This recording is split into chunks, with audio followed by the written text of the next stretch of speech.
Hello friends, मैं कुंदन कुमार झा आप सभी दोस्तों को झा स्टडी मैजिक में स्वागत करता हूं। और अब मैं पहले बहुत सारे वीडियो मैंने कंपटीशन के बच्चों के लिए, मैंने कंपटीशन के दोस्तों के लिए बनाया था। तो मैं अब मेरा मेन मकसद और मेन पहल अब ये होगा कि 10th क्लास के बच्चों को मैं घर बैठे पूरे मैथमेटिक्स कवर करा सकूँ। तो पूरे मैथमेटिक्स के कवर कराने के लिए थोड़ा मैं मैथ के सिलेबस की बात थोड़ा सा करूँगा, ज़्यादा नहीं, तो हर वीडियो में आपको बताता रहूँगा। तो 10th क्लास में बेसिकली कुछ ऐसे चैप्टर्स हैं जहाँ से ऑब्जेक्टिव क्वेश्चन बहुत ज़्यादा पूछते हैं।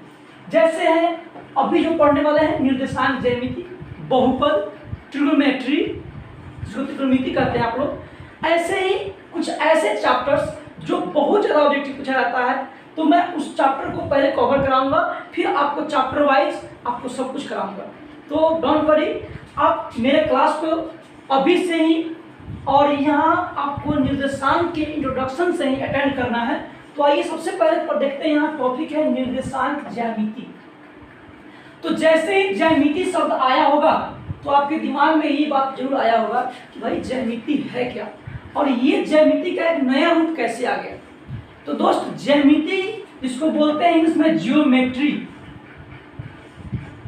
तो जियोमेट्री मीन्स होता है मापन, किसी आकृति का मापन करते हैं। ऐसे तो बेसिकली जियो मीन्स कहा जाता है पृथ्वी, और मेट्री मीन्स होता है मेट्रॉन। मेट्रॉन शब्द से बना है मेट्री, जिसको बोलते हैं पृथ्वी के मापन। तो पृथ्वी के मापन के लिए फर्स्ट बार इसका उपयोग किया गया था ज्योमेट्री का।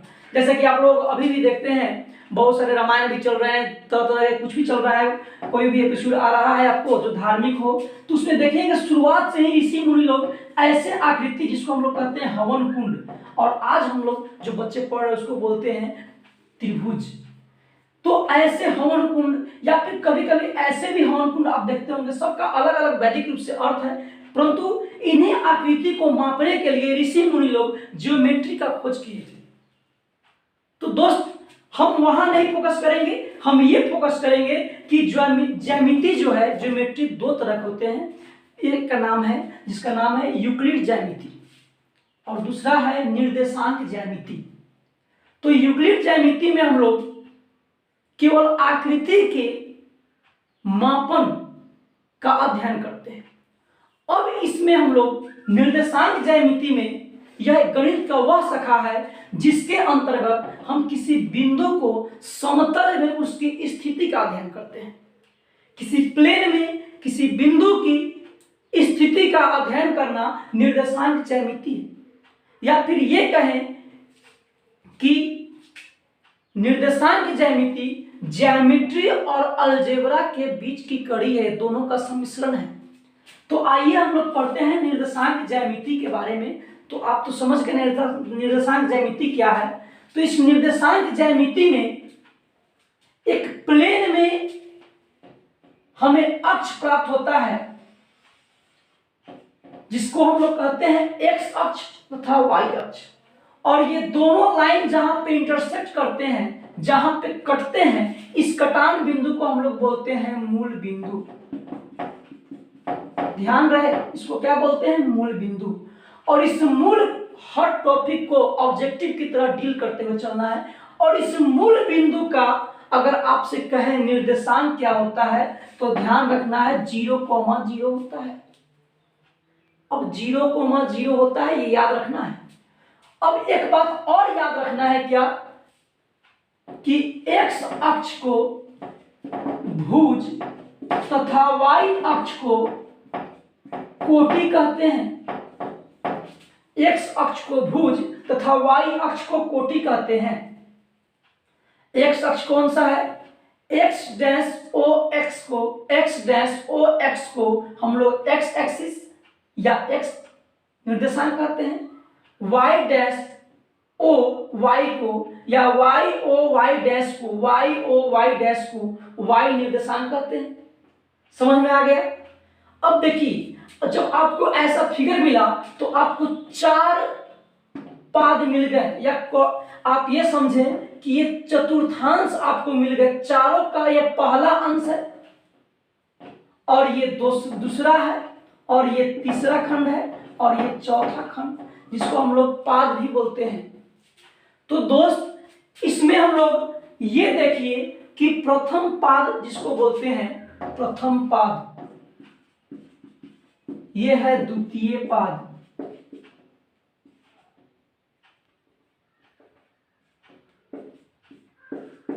और ये है तृतीय पाद, ये है चतुर्थ पाद।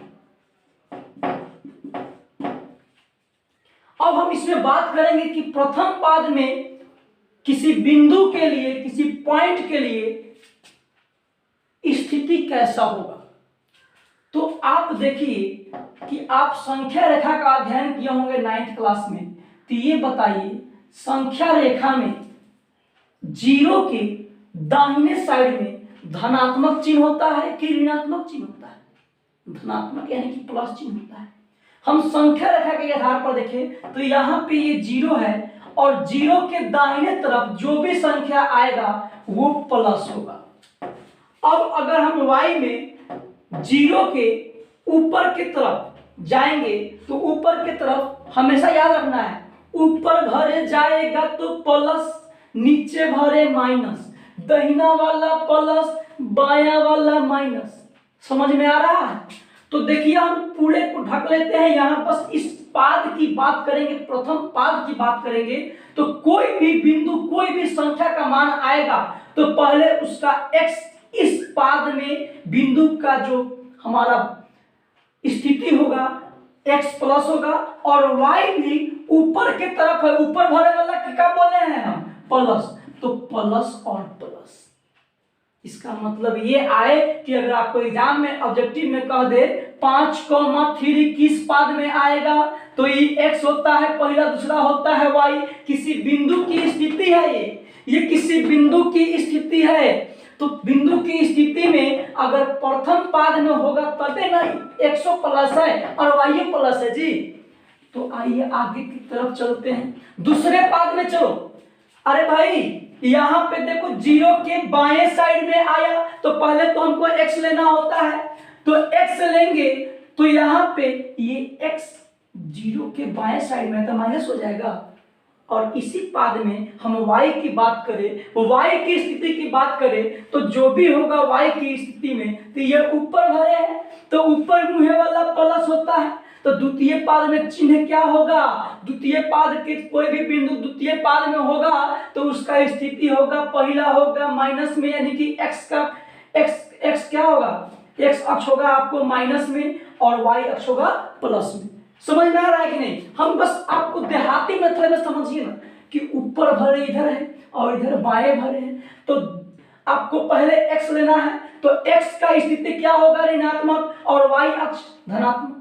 तो हमारा द्वितीय पाद में कोई भी अगर बिंदु आएगा, द्वितीय पाद में तब आएगा जब उसका x माइनस हो और क्या हो? y प्लस हो।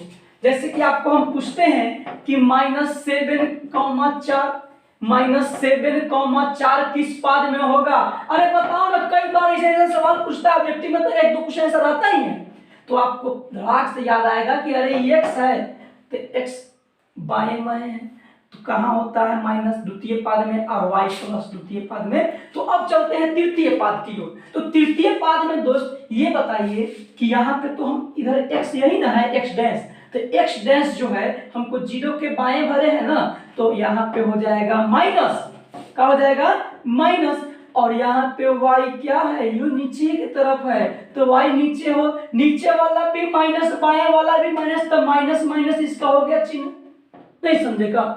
तो माइनस माइनस हो गया इसका चिन्ह। तो आप ये समझ गए कि अगर दो संख्याओं का x, देखो दो संख्या का हमको स्थिति पढ़ना होता है, वो जो कि बताता है किसी बिंदु का स्थिति बताता है, तो ये समझ लीजिए कि अगर दोनों माइनस है तो पूछेगा कौन सा पाद? तो तृतीय पाद।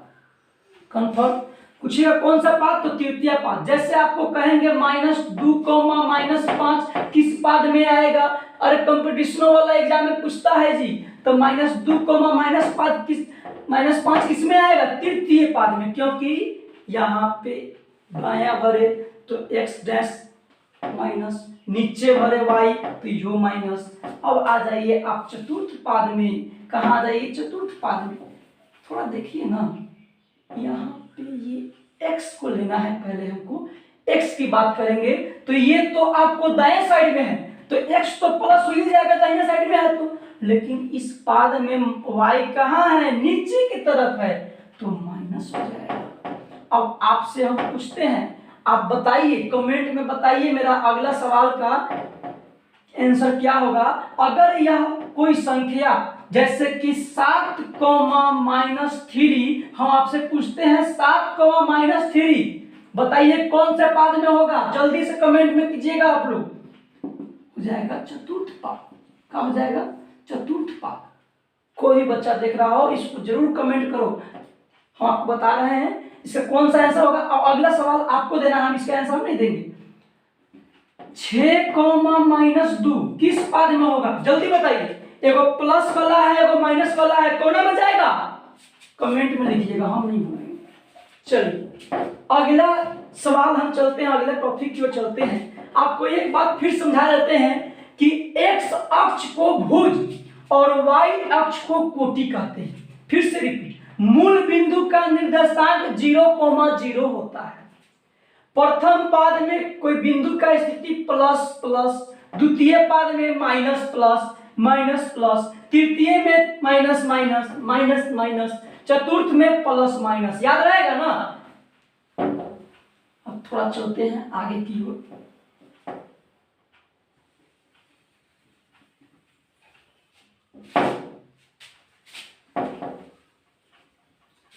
एक बात और आपको बताना बहुत जरूरी है, जो कि आपको समझना चाहिए था, समझा देते हैं। एक सवाल और पूछता है ऑब्जेक्टिव में कि x अक्ष से दूरी कहलाता है। अरे x अक्ष से दूरी अगर इधर जाए चाहे इधर जाए तो y की तरफ ना होगा जी। तो x अक्ष से दूरी, x अक्ष से दूरी को, x अक्ष से दूरी क्या कहलाता है, x अक्ष से दूरी y निर्देशांक कहलाता है। याद रहेगा ना, y निर्देशांक कहलाता है। x अक्ष से दूरी y निर्देशांक, और y अक्ष से दूरी, y अक्ष से दूरी को, y अक्ष से दूरी को हम लोग कहते हैं x निर्देशांक, x निर्देशांक। समझ में आ गया। x अक्ष से दूरी, किसी बिंदु का x अक्ष से दूरी, तो कोनो बिंदु अगर x पर है, x पर है तो इसका बताइए x अक्ष से दूरी कहेगा। मान लो कि यहां से एक बिंदु है, तो x अक्ष से दूरी, तो यहां से सोचेंगे ये दूरी इधर की ओर, ये y ना जाएगा जी, तो y निर्देशांक। दूसरा बात और समझने वाला, अगर आपको कहेगा कि कोई बिंदु x अक्ष पर है, कोई बिंदु x अक्ष पर बात करें तो x अक्ष पर रहेगा, तो ये बताइएगा हम यहाँ पे बिंदु A x अक्ष पर लेते हैं तो इसका y निर्देशांक कितना होगा, 0 होगा। y निर्देशांक कितना होगा, 0 होगा। ध्यान रहे, x अक्ष पर बिंदु रहेगा तो उसका y निर्देशांक 0, यानी कि y की स्थिति, देखो तो y की स्थिति क्या है, y ऊपर की तरफ या नीचे की तरफ कोई मान नहीं है, तो यहाँ y निर्देशांक बराबर 0। x अक्ष पर y निर्देशांक 0, और y अक्ष की बात करेगा, y अक्ष पर x निर्देशांक 0 होता है, x निर्देशांक 0 होता है। ध्यान रखना चाहिए ये सब। x अक्ष पर y निर्देशांक 0, y अक्ष पर x निर्देशांक 0, सब ऑब्जेक्टिव बन रहा है। ध्यान रहे। अब आगे की तरफ चलते हैं थोड़ा। ये सब तो बेसिक बातें थी जिसको समझना बहुत जरूरी है, ऑब्जेक्टिव में बहुत सारे क्वेश्चन इससे आते हैं। अब मैं बात करूंगा थोड़ा कि निर्देशांक ज्यामिति का उपयोग क्यों करते हैं, कहाँ करते हैं। तो निर्देशांक ज्यामिति का आपको पहले ही परिभाषा दे दिया गया है कि यह किसी बिंदु का स्थिति बतलाता है। प्लेन यानी कि ट्रेंगल, रेक्टेंगुलर, चतुर्भुज, त्रिभुज, इस सब में अगर हम किसी बिंदु की स्थिति को जानकारी लेना हो तो हम लोग निर्देशांक ज्यामिति का उपयोग करते हैं। तो यह एक और काम क्या करता है कि किसी दो बिंदु के बीच की दूरी ज्ञात करने के लिए, किसी प्लेन में दो बिंदुओं के बीच की दूरी ज्ञात करने के लिए हमको निर्देशांक ज्यामिति की आवश्यकता पड़ती है।